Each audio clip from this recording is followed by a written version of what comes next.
Kallid sõbrad, nagu me kõik teame, on riigis välja kuulutatud eriolukord ja tõepoolest me peame vaatama nüüd natukene üle enda tegevused, et hoida ennast tervetena ja riik teeb kõik, mida riik saab teha, et kaitsta meid, kuid lõppkokkuvõttes meie enda tervis on meie enda kätes ja head sõbrad, me tahame tõesti tuua teieni mõned nõuanded spetsialistide poolt, mida teie saaksite teha selleks, et ennast tervena hoida ja oma immuunsust üleval hoida just sellisel eriolukorra ajal. Kõige tähtsam on inimestel aru saada, et inimesed ei ole ju kõik arstid, inimesed ei ole ju kõik meedikud ja et see on keeruline. Näiteks minu ajal ei õpetatud üldse immuunsust veel, ma olen nii kaua juba elus arst olnud, aga tuleb aru saada sellest, et mis on inimese kaitse, see on immuunsüsteem.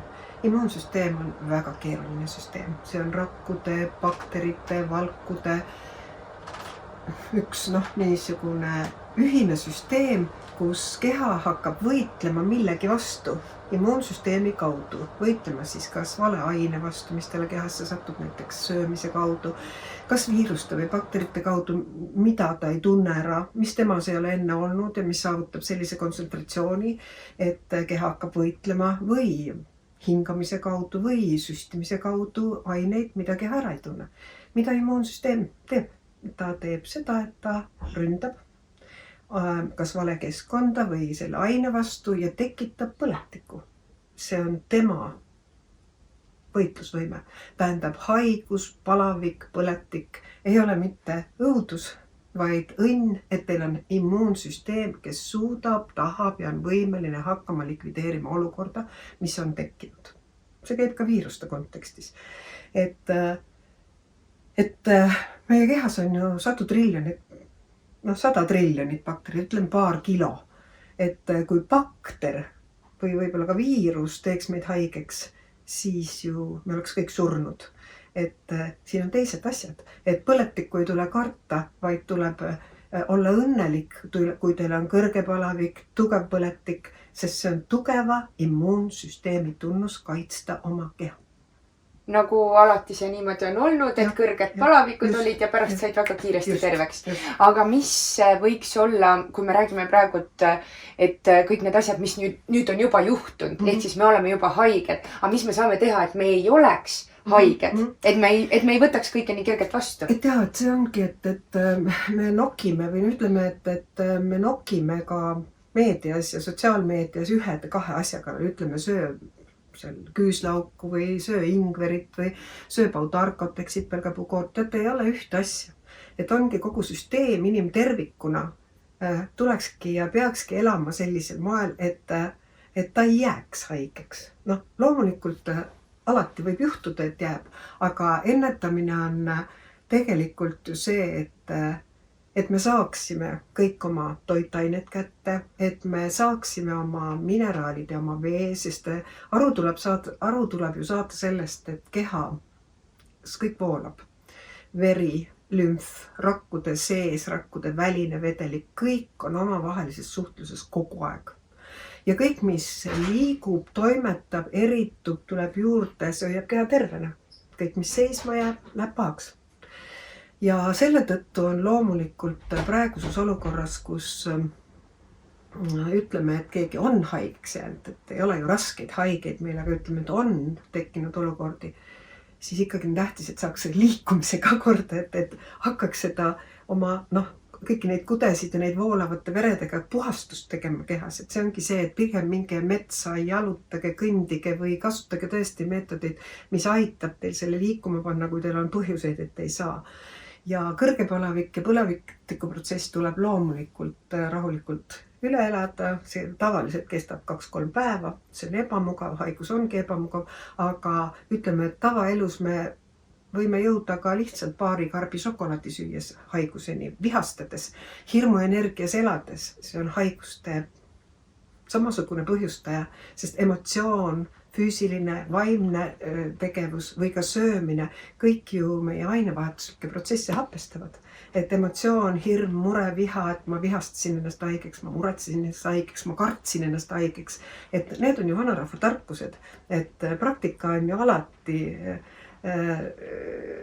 tõe kriteerium, eks ole, et need on ka teaduses ära põhjendatud, et me ei pea kogu aeg uuesti tõestama, et hea uni on immuunsüsteemi heaks, et liikumine on immuunsüsteemile oluline.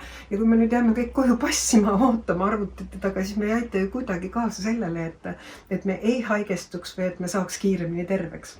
Aitäh Riinale, me saime kindlasti palju targemaks ja eeskätt me peame siis hoidma ennast tervetena, rõõmsa meele ja natukene saame ka siis sisemuselt ja väliselt sellele kaasa aidata, et meie immuunsussüsteem peaks sellises eriolukorras vastu. Nagu öeldi, kehas meil kõik voolab, sest me ju elame, see on loogiline. Ma siiski tahaksin teile lisada, see võib tunduda teile suure reklaamjutuna, kuid siiski ma tõepoolest tahan teile lisada, ma ei räägi teile täna sellest, et rullmassaaž aitab teil sentimeetrit kaotada ja tselluliiti ja kõike muud seda. Tegelikult on see tohutu tervis, see on olnud 20. aastatest juba kasutusel loodud arstide poolt. Kallid inimesed, lümf on meie esimene kaitsekilp ja see, mis viib välja kõik mitte hea, mis meie organismi on sattunud välistest tingimustest või kuidas iganes. Palun paneme oma lümfisüsteemi tööle, te olete kordades tervemad. Me oleme võtnud kasutusele kõikides Beautiful Me kehasalongides suurenenud erimeetmed desinfitseerimise osas. Ehk siis meie perenaistel on teada antud, peale iga kliendi külastust desinfitseerivad nad siis puutepinnad ära, kas need on siis ukselingid, lauapealsed, me oleme siis kogunud erinevad vajalikud vahendid selleks.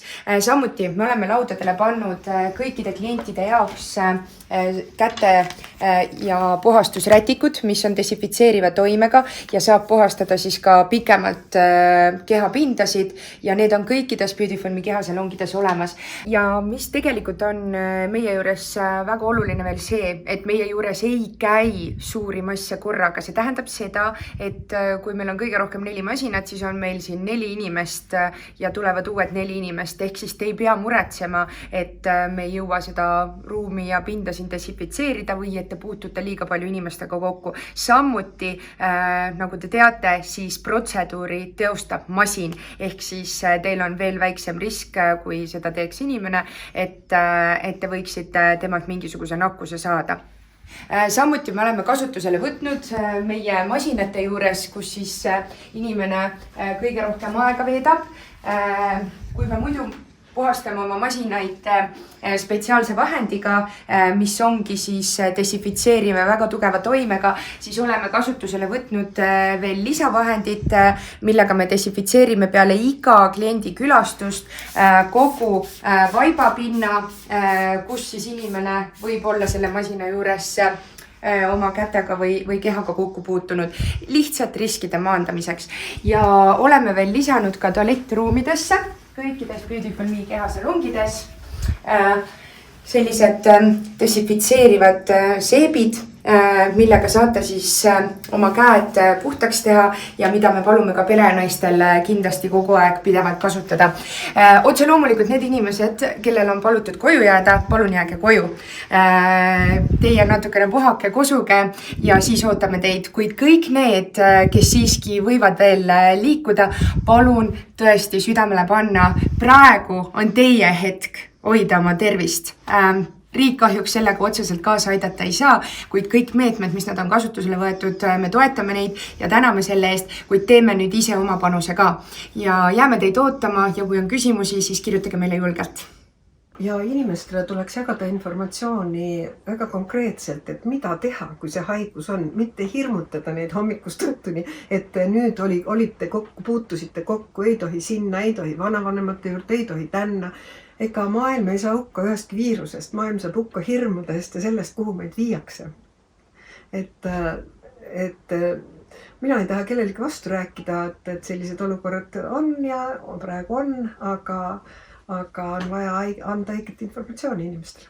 Ehk siis teeme kõik, mis meie võimuses, et me ise püsime terved ja kes on haigeks jäänud, usume, et ka nemad saavad siis kiiremini põetada oma haiguse. Et veest me ei pääse. et õigest veest me ei pääse, aga samuti D-vitaminiseerimine ja nüüd palju räägitakse C-vitamiinist ja on tühjaks ostetud, nii et tervest maailmast ei saa, et ärge palun võtke väga suuri annuseid korraga, sest keha ei omasta neid C-vitamiini suuri annuseid, ikka võite, aga no, meil on olemas kõik oma asjad, meil on olemas astelpaiumarju, meil on sügavkülmikutes oma marjad inimestel, kui nad veel otsas ei ole, eks ole, varsti hakkavad kuusekasvud tulema, kus on meeletud C-vitamiini kogus.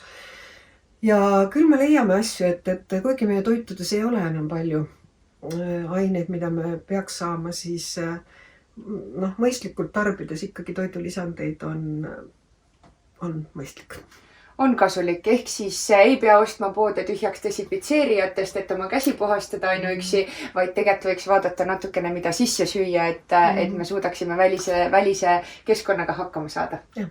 Aitäh!